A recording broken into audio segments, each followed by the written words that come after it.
Wan Chai is located in the center of Hong Kong Island's north coast. It is a unique district combining both modern, trendy shopping avenues, old Hong Kong street stall markets, and traditional houses and buildings. It's easy to get there. Wan Chai MTR station, exit D, is directly right at Tung Avenue. Also easy if prefer to take Ding Ding tram along Johnston Road. Tung Avenue is one of most popular pedestrian streets in the heart of Wan Chai. It's a charming tree-lined, stone-paved, upscale vibe pedestrian walkway with a mix of historic and new modern luxury stores and local shops. Michelin-starred restaurants, cafes, tea houses, bakeries, and local eateries. The vibe here is open, charming, playful, almost storybook-like, with life-size animated figures. Right around the corner is Kam Fung Cha Chaan Teng, known for its egg tarts, chicken pie, and Hong Kong tea. There's a good chance you would get a hot egg tart that just came out of the oven.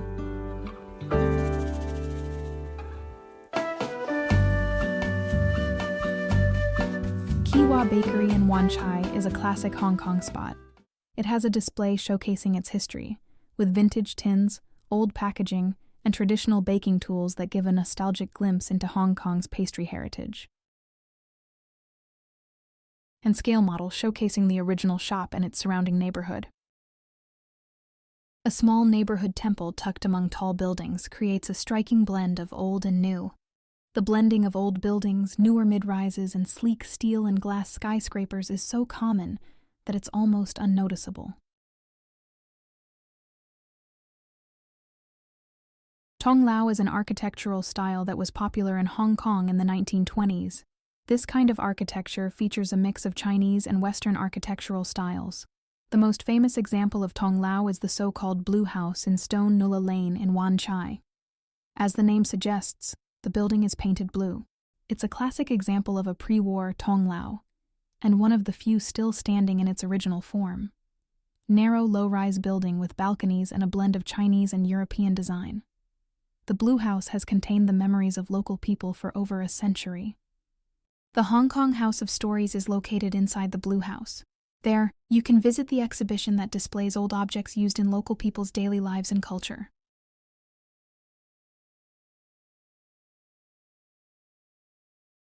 Lots of chaan tengs in the area for a quick bite and a drink. They typically offer set meals, which include an entree such as a bowl of noodle soup or rice or noodle plate, along with a hot or cold drink.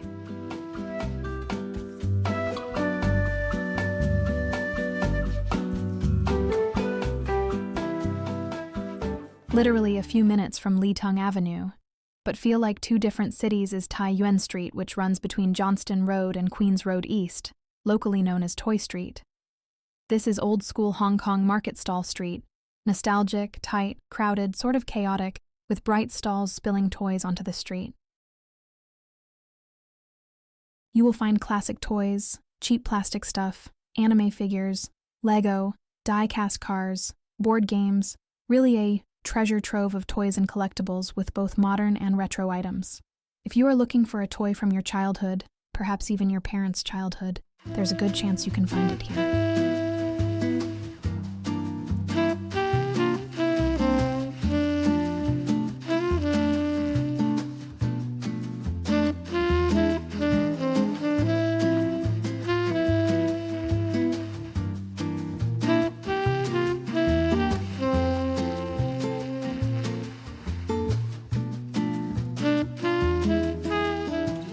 Hung Hing Toys is one of the most famous toy shops on Wan Chai's Toy Street, Tai Yuen Street.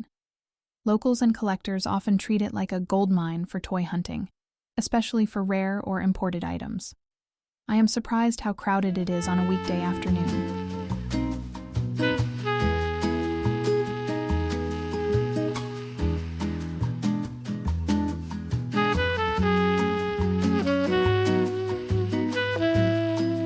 An interesting side note, I learned that Hong Kong taxis are color-coded based on the areas they serve, which makes it surprisingly easy to understand once you know the system.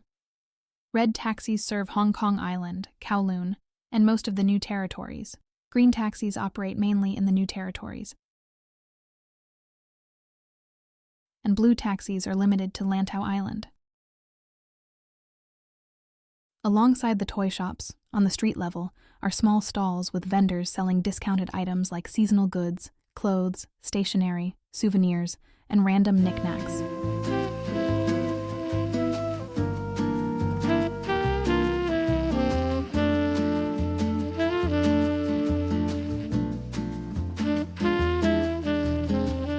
Continue strolling through the old school market area, and you'll see a community that's very much alive. Locals have been coming for generations in nearby tea shops, chaan tengs, and mom and pop stores. Everyone knows everyone's name.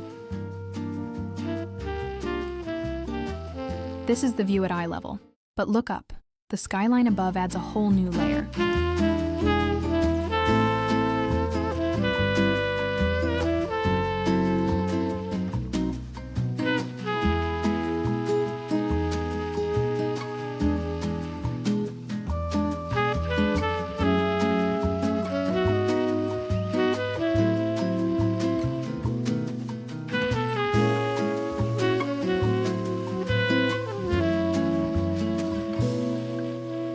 The iconic Hong Kong Ding Ding tram dates back to early 1900s.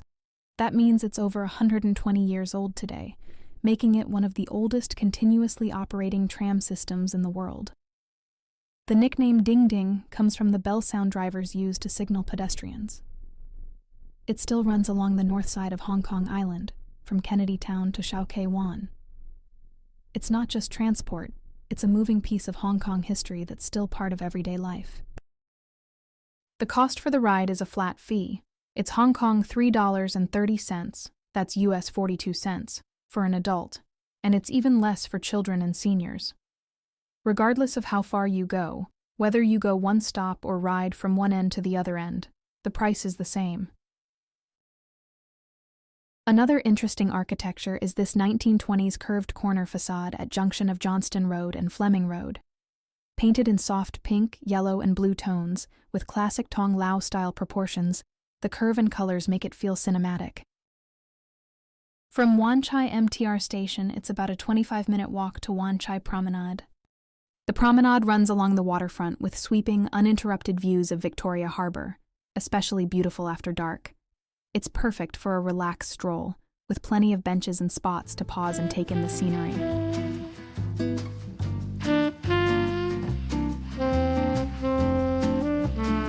A spacious lawn area along the route, part of the reclaimed waterfront turned public space, blending design, art, and community activities.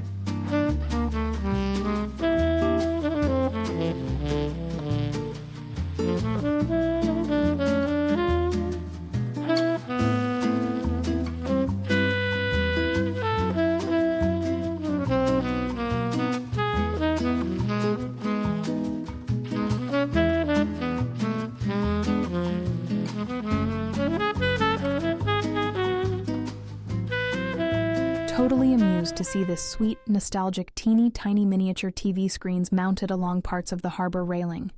They are part of urban planning effort to make the waterfront more engaging, blending unexpected public art with ordinary railing. They add to that subtle weaving of old and new, small nostalgic touches layered into a new urban harbor setting. The iconic Star Ferry that's been around 138 years. It carries more than 70,000 passengers per day, or 26 million per year. Even though the harbor is crossed by railway and road tunnels, the Star Ferry continues to provide a scenic yet inexpensive mode of harbor crossing. For some reason, it's comforting to see the same decades-old traditions that have remained largely unchanged. The old-school vibe, the traditional navy blue sailor uniform the crew wears, the white seats with holes. To me, flipping the back of the seat is a must. The daily work of operating ferries and manually tossing ropes to the piers.